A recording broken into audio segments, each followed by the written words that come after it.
Saudaraku yang dimuliakan Allah Subhanahu wa taala, kalau kita ingin sukses dunia akhirat, maka kita harus niru siapa? Niru orang sudah sukses, yaitu siapa? Al-anbiya wal mursalun wasyuhada wassolihin. Di antaranya itu para rasul, para nabi, para syuhada, dan orang-orang soleh. Ini kita ikuti, saudara. Saudaraku yang dimuliakan Allah Subhanahu wa taala, ternyata diselidiki alim ulama, kenapa sahabat itu sudah sukses? Karena sudah dijamin dalam Al-Quran, radhiyallahu anhum wa radu'an. Para sahabat ridho pada Allah dan Allah ridho juga pada para sahabat. Ini orang sudah berjaya kita tiru. Jangan sampai kita meniru orang yang belum berjaya. Alim ulama telah menyelidiki, ternyata sahabat ini memiliki 6 sifat yang unggul. Sifat yang pertama itu kalimat thayyibah, la ilaha illallah Muhammadur Rasulullah. Yang kedua hakikat salat khusyuk wal khudu. Yang ketiga hakikat ilmu ma'adzikir. Yang keempat hakikat ikram muslimin. Yang kelima hakikat ikhlas atau tasyahuniyah. Yang keenam yaitu hakikat dakwah wa tabligh khurud fi sabilillah. Saudaraku yang dimuliakan Allah Subhanahu wa taala, 6 sifat ini kalau ada pada diri kita, walaupun kita ini umat akhir zaman, maka kita akan dapat ridho Allah pula sebagaimana para sahabat. Karena Rasulullah dawuh, barang siapa mengikuti para sahabatku, maka dia akan mendapatkan keridhaan Allah sebagaimana para sahabat. Saudaraku yang dimuliakan Allah Subhanahu wa taala, Pade, sifat yang keberapa? Sifat keberapa? Sifat yang keberapa? Mana? Kedua. Apa sifat yang kedua? Salat khusyuk wal khudu. Ternyata para jamaah taklim rumah minta supaya dijelaskan, yaitu sifat jabat yang kedua, yaitu salat khusyuk wal khudu. Hakikat salat khusyuk wal khudu ini adalah merupakan pengobatan dari umat seluruh dunia. Semua terjangkit penyakit, yaitu dia adalah fasa wal mungkar, yaitu berbuat kefasatan dan kemungkaran. Mana obatnya yang bisa kita jangkau untuk pengobatan ini, yaitu sholat khusyuk al khudu. Sholat artinya yaitu hubungan langsung antara kita, yaitu hamba, dengan Allah Subhanahu wa taala. Khusyuk itu mantap, konsentrasi, merasa dilihat oleh Allah di depannya, di belakang merasa dilihat oleh malaikat, dan seakan-akan salat yang terakhir kalinya lagi.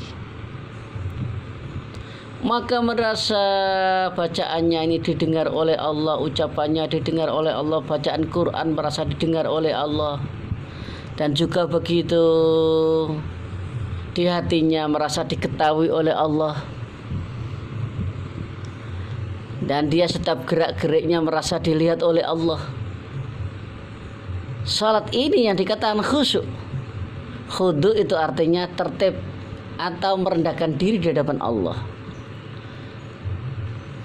Saudaraku yang dimuliakan Allah Subhanahu wa taala, maksud dan tujuan salat khusyuk wal khudu adalah bagaimana kita ini bisa membawa sifat-sifat yang ada dalam salat untuk kita praktekkan, kita lakoni, jare wong Jawa, dalam kehidupan kita sehari-hari.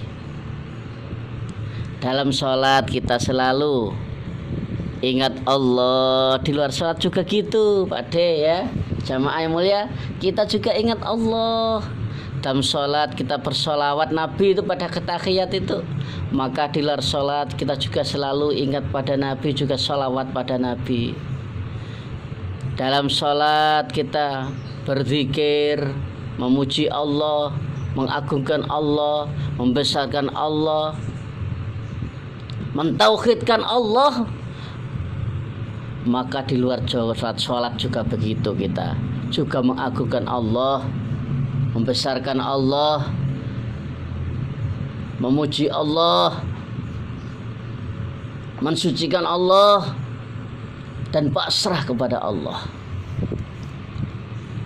Kita yakin dalam sholat bahwa sholat kita ini adalah sholat yang sangat-sangat perkara disenangi oleh Allah, diridhoi Allah. Maka kita juga begitu. Dalam sholat ini kita bangga, senang bisa melakukan sholat itu karena disenangi oleh Allah. Jangan sampai dalam sholat merasa nggak enak, wah masih ragu-ragu sholat ini bagaimana ini. Jangan. Tapi kita sholat ini harus senang, mantep kalau sholat adalah perkara yang mendatangkan kesenangan, keridhaan Allah Subhanahu wa ta'ala. Apa untungnya sholat?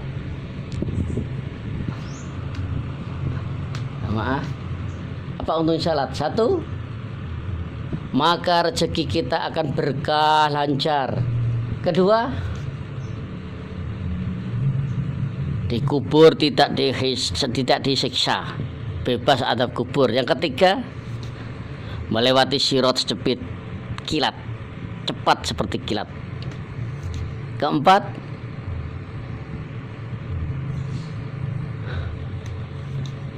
menerima catatan amal dengan tangan kanannya.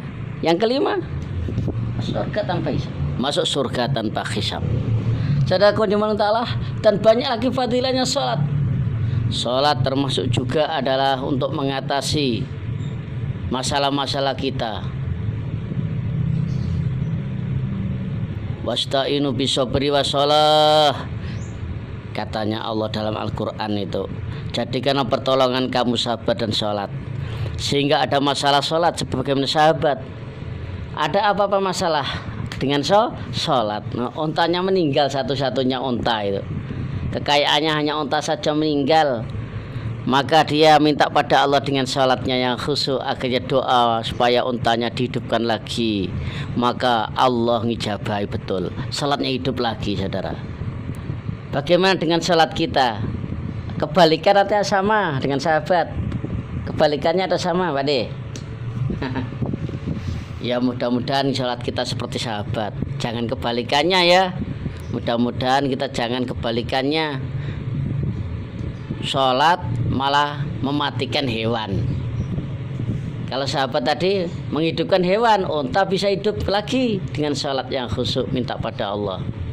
Tapi kita malah mematikan hewan. Nyamuknya mati 10 pas sholat, plek.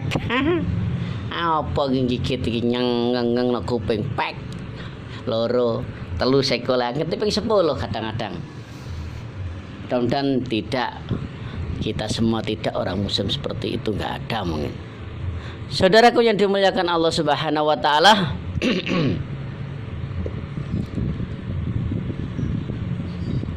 cara mendapatkannya bagaimana jemaah?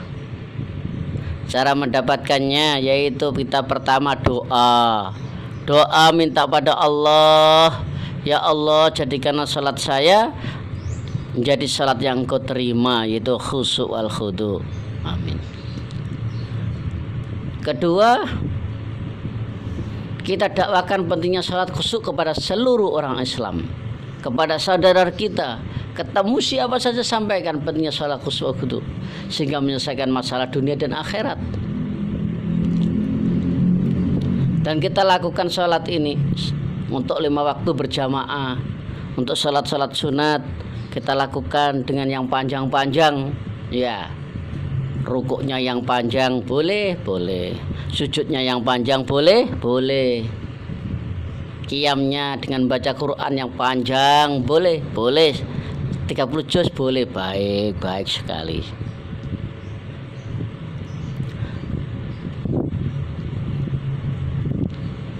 Terus kita hendaklah dalam sholat ini tempatnya harus suci, saudara, pakaiannya harus suci, orangnya juga harus suci. Jadi mudah-mudahan dengan sholat kita ini disucikan oleh Allah zahir dan batin kita. Yaitu para sahabat tanya, nah cara membersihkan batin bagaimana?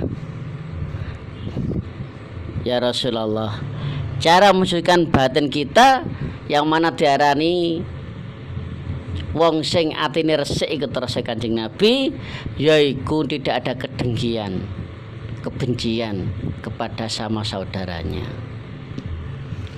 Kepada orang lain enggak ada kebencian, kedengkian. Sehingga seperti sifat-sifat sahabat atau orang soleh di dalam kitab Hadits Sahabah atau dalam kitab-kitab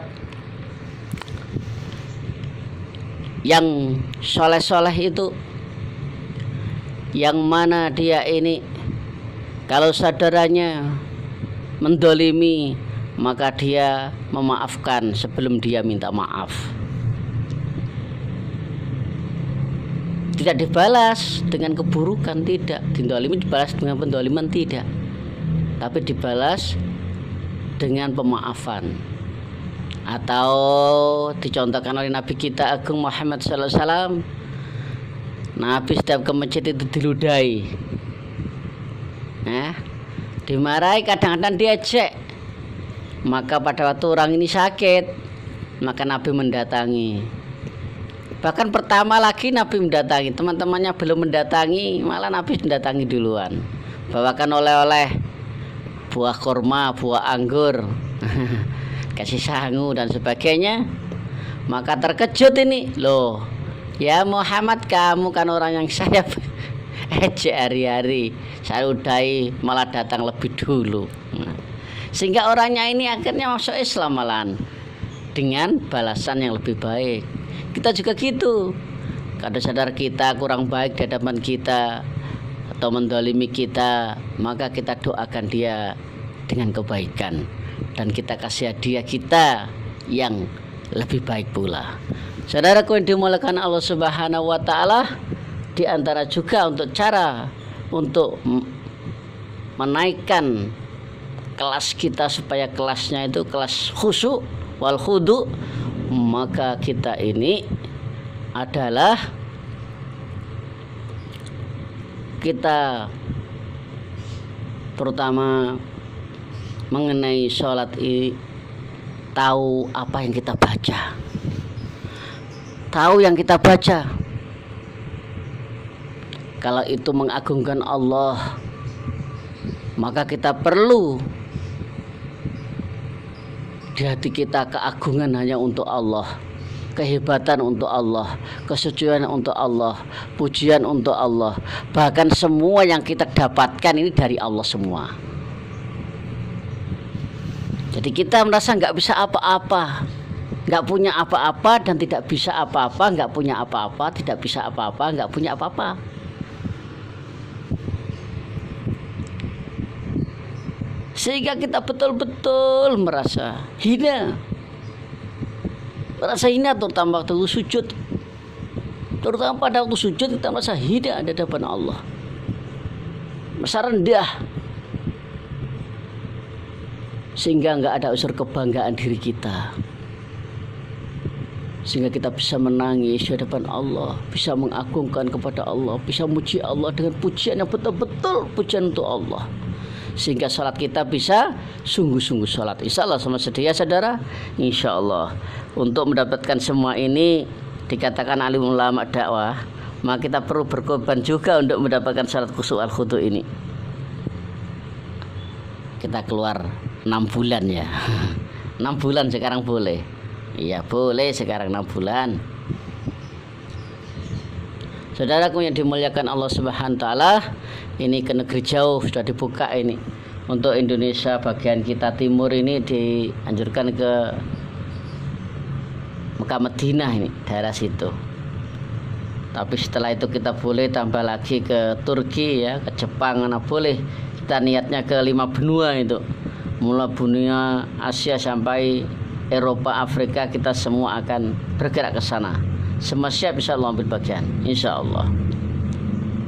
Mudah-mudahan ini taklim ini semua ini di samping dapat ridho Allah Subhanahu wa taala, kita juga mendapat pengampunan Allah taala. Dan jika kita ini ada udzur, mudah-mudahan udzur kita dimaafkan oleh Allah Subhanahu wa taala. Tapi kita niat dakwah kita karte martahe marti karnahe.